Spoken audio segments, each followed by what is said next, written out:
Do you hate the thought of working past 55 or 60? Do you hate not being able to live the life you deserve today? Do you hate not knowing what your financial future looks like? It's time to stop doing what you hate. Here's your host, Mr. Harold Green. Hello, everyone. This is Harold Green of Bright Tree Wealth Management, and it is time to stop doing what you hate. Hopefully, you are having a fantastic day. I'm doing pretty good. Really excited to be sharing today's show with you folks. It's something that I've been thinking about for a while, and something that's going to be applying to myself as well. And as I do this show, I'm thinking that we're heading, by the time you get this show, it'll probably be sometime in November, heading towards the end of the year. And it's a time where people, they get super busy. They get busy with family, busy with thinking about Christmas shopping and all of these things. And one of the things I tell you is that I think this is the time that people, they lose focus. They just lose sight of things, and they forget that it's time to be thankful. It's time just to kind of enjoy life. And one of the things that I've always done, and I'm going to share this with you, is towards the end of the year, I always look back and reflect on my year. How has it gone? And have I taken the necessary steps in order to get to the next level? And I'm hitting you with this show because I want you to think about this when you have a minute or two going in towards the end of the year, heading into the new year. And I think this is really going to help you set the tone for the next 5-10 years of your life. And the title of today's show is Bold and Aggressive Moves Part 3. I've done a Part 1, I've done a Part 2, and I'm going to wrap this up with a Part 3. And what I'll encourage you to do is just go listen to 1, 2, and 3 back to back. And I tell you, it's going to be powerful. So, are you ready? 1, 2, 3, let's get it. The first question I have for you is this. When we're talking about bold and aggressive moves, you kind of think of that person that's like, wow, that was bold of them. Wow. They're very aggressive. And I had a client tell me one time, and she said, Harold, you're super aggressive. You're always trying to get to the next level. And she said, that's what I like about you. And I said, it's not only I'm trying to get to the next level, but I'm trying to bring you with me. I want you on my bus going where I'm going, because I believe I'm headed to a pretty cool place. And I've achieved a lot of things, but yet there's still a lot more that has to take place. And I'm going to hit you with this question, and it goes like this. What's stopping you from achieving your wildest dreams when it comes to your portfolios and when it comes to investing and when it comes to your financial plan? And because this is an investment show, I have to put out the disclosure that all investments do carry risk of loss. Past performance is no indicator of future results. When investing, you must invest according to a well-balanced, comprehensive financial plan that takes into consideration your dreams and your goals and hopefully some of the wants, but it also looks at your risk tolerance and your time horizons and your propensity and ability to handle and take on risk. And if you're going to invest, make sure you talk to somebody, get some advice, stay off the Reddit threads if you possibly can, stay off the YouTube stuff if you possibly can, talk to some professionals first, then you can go do your research and then you can just get after it. But these are all some questions, and it's going to be a lot of questions that we're going to ask. And you're going to have to fill in the blanks if you want to get to the next level in this thing. Because I tell you, a lot of people are either underinvested or not properly invested at all. And I'm going to kind of layer in some stories that I just heard in the last week. And I just kind of just shake my head. What's stopping you from achieving your wildest dreams when it comes to investing? Number one, is it your past experiences? What happened to you in the past? I heard this man, I was sitting somewhere and look, I've had this conversation with many people. So if you're listening to my show and you think I'm talking about you, maybe I am. Maybe I'm talking about your neighbor. Maybe I'm talking about your cousin, your uncle, maybe your mom, your dad. This is a very common conversation. And it goes like this. Well, back in Y2K, we had some money invested and we lost it all. Or in 2008, when the housing market crashed, we had some money invested and we lost half of it. And I'm like, excuse me, but how the hell you lose half of it? What happened? Well, we sold it. Like Why did you do that? Well, because we were scared. Why were you scared? What made you think that what you were holding was never, ever going to come back? Like, why were you impatient? What happened?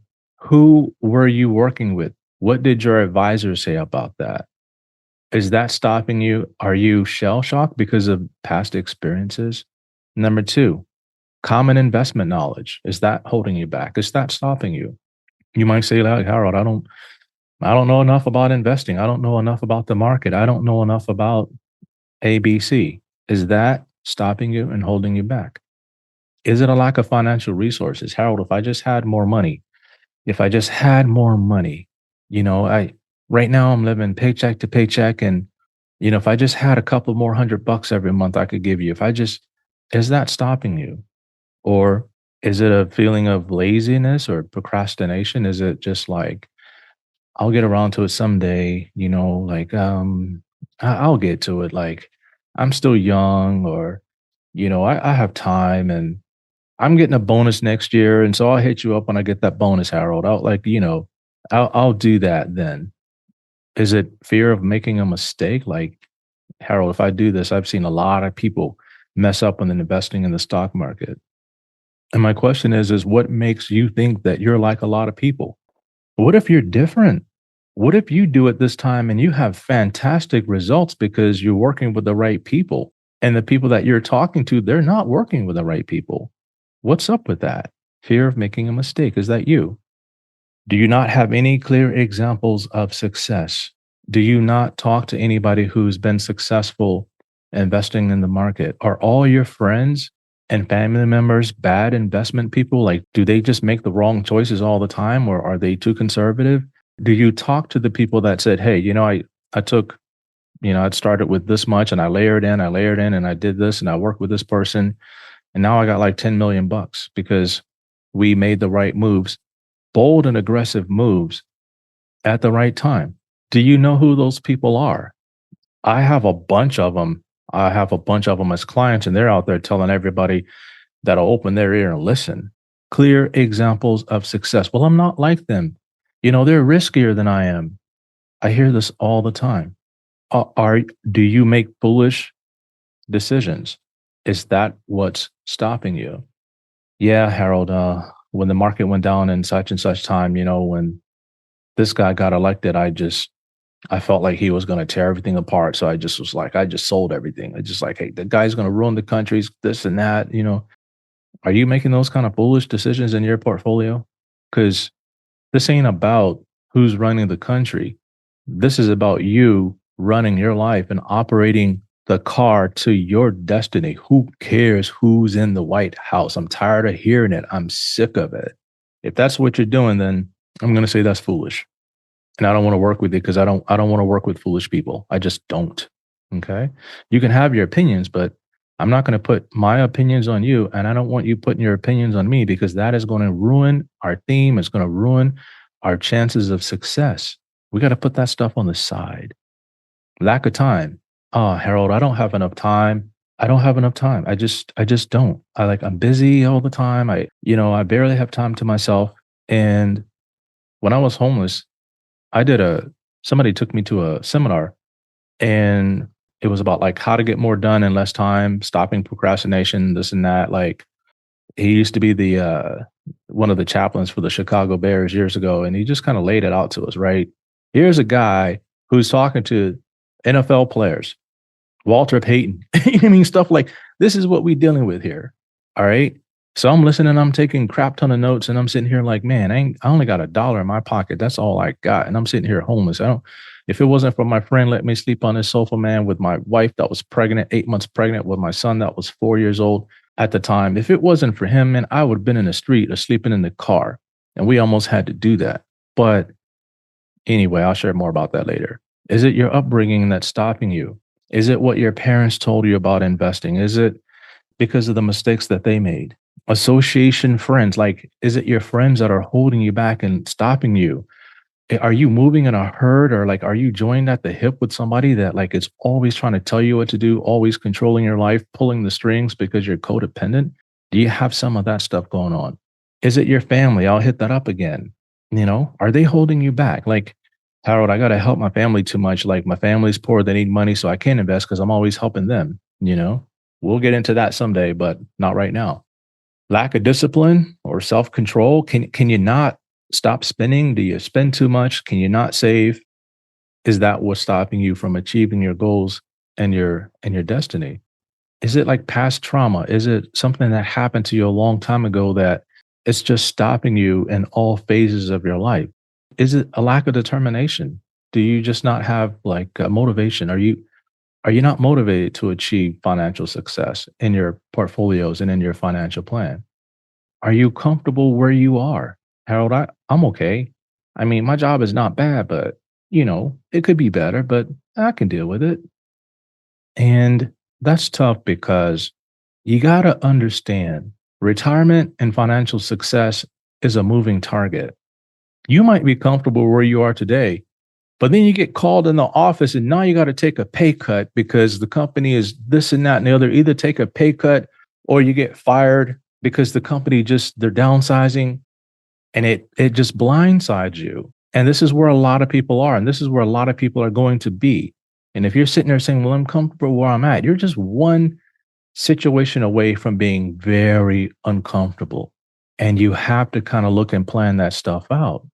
As I just said, financial success is a moving target. You will often find times it's like this. You're going to find out that what you thought it takes is severely insufficient to pull this off. Like, oh man, I'm on this diet and I'm making a little bit of progress, and then you just find out like, whoa, you got to cut more carbs, you got to do more of this, you got to work more overtime. You're like, well, I thought I'm giving it everything I got. Well, sometimes when you give it everything you got to go find more. I'm going to say that again. Sometimes when you think you are giving it everything you got, that ain't enough. You got to go find more. And how I find more is I'd lean into the Lord. I'm a Christian and I have to lean into the Lord and I have to rely on his strength because I can't look, I'm a human. I'm frail. I think I can lift in the gym and stuff like that. That's not what I'm talking about. I'm talking about when it comes to things that I can't control, I'm frail. And I just got to lean into him, lean on him, trust him to help me find the strength that I need. And what it is sometimes he'll say, hey, you got a little bit too much anxiety going on and that's draining you. Hey, you're doing a little bit too much for this client. You're spending a little bit too much on their stuff. Like that's draining you. It's causing you to lose strength. And that's why you don't have enough left because you're giving away some stuff here. You got a bucket with some holes in it. You'll also find that the pain will be a lot greater and sometimes last longer than you anticipated. And it goes back to April of 2025 when we had the tariff thing come about, and it was just bad. It was bad. And it just kind of seems like, man, Harold, this thing is going down. I'm losing money. Like, no, you're not losing anything because I'm not selling. Okay. Your portfolio is going down on paper, but I'm not materializing those losses. Hang in there. Well, it hurts.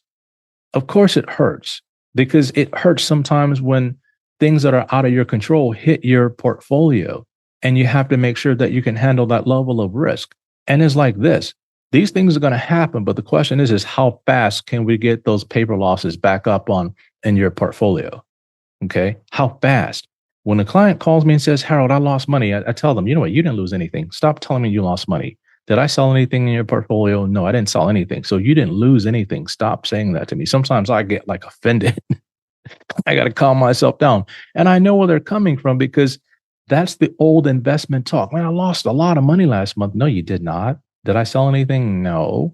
We still have the same amount of options. We still have the same amount of stock. As a matter of fact, I keep adding to it because we had a lot of cash. Same thing when you say I made a lot of money last month. You didn't make anything yet because I didn't materialize it. Okay, let's just get this straight. But you got to endure the pain, right? Sometimes it lasts a little bit longer. And the thing you got to tell yourself is, I don't need all this money right now anyway. You got like $4 million in your portfolio, and we lose like say a third because some crazy event happens, it pops off, and then you're down, 25% in 2 weeks. Like, Harold, aren't you going to do something about this? Yeah, I'm going to buy more. So let's buckle up because we got to understand if it's one of those things where there's a downdraft because of some stupid event and people are just being emotional, the CNN fear and greed index is down to a 3. I'm not selling your portfolio over that because I know people are just panicking. They're panicking. And that's why they will never be able to sufficiently retire with enough to last them their entire lives because they make panicking mistakes at the wrong time. You have to learn how to front load your success. And sometimes you got to take all the pain up front so that you can live a life of luxury for a long time at the back half of this thing. And the thing is it's not all on you anyway. If you're on my team, you're on my bus, I'm helping you with this, I'm coaching you, we're working through it. And this is going to require you to give up on traditional ways of thinking. There has been no successful investor that did it the traditional way. Every single successful billionaire, hedge fund manager, any successful investment fund manager, a lot of them have done some very non-traditional things. And of course, you got to play within the rules. I'm not talking about cheating. And the other thing I want to talk about is in the financial advising world, it's kind of like, it's like in the medical world where they say standard of care. Like if you have this problem, they're going to recommend this particular thing because that's the normal standard of care. And sometimes I'll tell you in the investment world, sometimes you got to ignore the standard of care that they're telling you, like a Harold, in 60-40 portfolio, 60% in stocks and 40% bonds, and don't do options because options are way too risky for me. I can't handle options and da da da da. It's like, okay, let's look at this. Can you afford a 60-40 portfolio? If you can afford a 60-40 portfolio and it's going to meet all your needs and retirement plans and your goals, I'm okay with that. But if you tell me you want something 60-40 and you're telling me what all these goals are, and I'm showing you on paper that your 60-40 is not going to work, that standard of care won't work for you. We got to do something different. And I'm not afraid to tell a client something different because, oh, Harold, you might lose your investment license. Like in the medical field, if you don't say the standard of care and it's not in the notes and you go before the MRB medical review board and you look at the file and somebody turns you in and somebody's like ratting you out and patient comes in and they don't want this treatment, they want to do something different, you always got to push the standard of care. It always has to show up in the notes. And if it doesn't, you can be rung up. And nobody wants to lose their medical license because some patient wants to come in and try some kind of alternative therapy and this and that and the other. And they don't want to deal with that. Now, some doctors will, but a lot of them won't because they spent too much time and energy getting their medical license and it's going to hurt them. But at the same time, you have to think about yourself too. If I'm sitting here recommending something to you in your portfolio and it's not keeping pace with what your needs are, then you may have to find another advisor. And I've seen that a lot. I've had a lot of people come to me because their advisors are just giving them the standard of care that's not helping at all. When I see your portfolio full of mutual funds and ETFs and like some bonds, I'm like, yo, this ain't gonna work. We got to do something different. We got to switch it up. And here's some things, the emotional things I'm going to kind of get into that if you want to make some bold and aggressive moves, sometimes you gotta isolate yourself and until you settle into your success. It's like kind of going into ICU where you got very limited people coming in the room, you're in critical condition, and sometimes you got to isolate yourself when it comes to friends and family. You just got to get off to yourself and say, hey, you know what? I got to really get to where I'm going. I got to make this move. I got to make this move. Maybe you got to move to a city where you don't know anybody, right? You're in this job, you're making 100, but you want to make 2, and you have the ability to make 2. You've been killing it for this company. They won't pay you what you're worth. And then instead of living in New York, you got to move to Cincinnati, right? You got to move to Cincinnati. You're like, Cincinnati, I don't want to go to Cincinnati. Like, I hear this stuff all the time, like what people don't want to do. And it's like, okay, so you're comfortable where you are. You can't make bold and aggressive moves when you're comfortable where you are. So the thing I'm talking about here, isolating yourself, because I had to get rid of some, I wouldn't say get rid of, I would just say I had to let some relationships go because those relationships were constantly interrupting my success process, right? Trying to become successful is a process. And when you have constant interruptions to your process of, trying to be successful, you gotta cut those things out. It's like on the weekend, everybody's, let's go out and party. you know that you got to level up and you got to study a particular thing for work. And the sooner you get it done, the more promotions you'll get. But you're like, yeah, I'll do it later. And you go out to the club or you go do whatever, right? Constantly. So the question is this: what bold and aggressive moves are waiting you? What are some of the things that you know you got to do when it comes to changing up your cash flow, maybe refinance the house? Is it using your life insurance policy to get started? Is it you got like $50,000 in your life insurance policy and very little investments, and you really want to get this thing moving forward? Do you have to use your life insurance to get started? Does it mean taking annuity distributions early and using it using a 72T periodic distribution of a sum of money over a period of time? Basically, you take it out before you're 59 and a half. And if you take the same amount out, it's either 5 years or 59 and a half, whichever comes later. So if you're 50, you got to take it out to 59 and a half. And then it's just, it's an equal amount. And you take that and invest that. Of course, you got to pay the taxes on it, but there's no penalty. Does it mean selling a rental property that's never going to break even, but it's constantly a money drain? There's some people that are just so hung up on owning real estate. It blows my mind.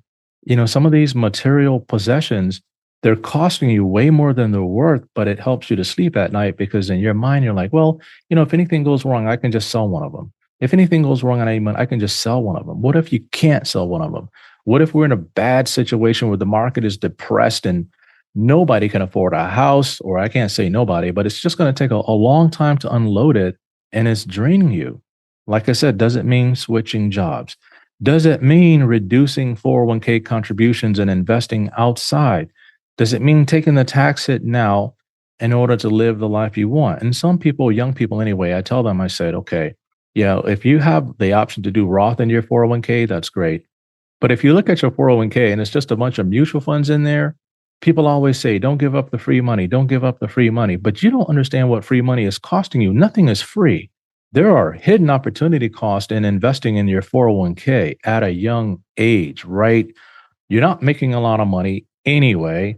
You're piling into your 401k when you should be taking the tax hit and then building money outside, either in a Roth IRA or a regular brokerage account. Yeah, but I'm giving up the free money. Okay, well, let's say in your 401k, you put it in there, it saves you $5,000 in taxes, okay?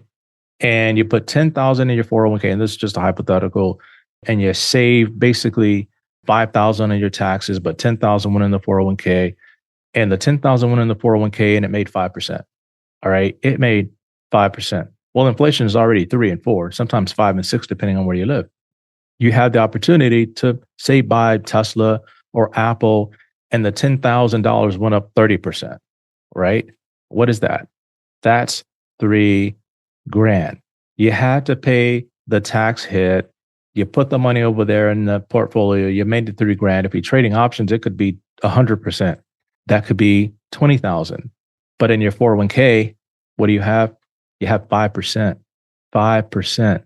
10% is 1,000. 5% is $500. $500. And this is why I tell young people in the beginning, if you're not making more than $100,000 or 150, look, start putting money outside and invest very little in your 401k, especially if there's just mutual funds in there and that's all you have. Don't worry about the free money. We can calculate that out.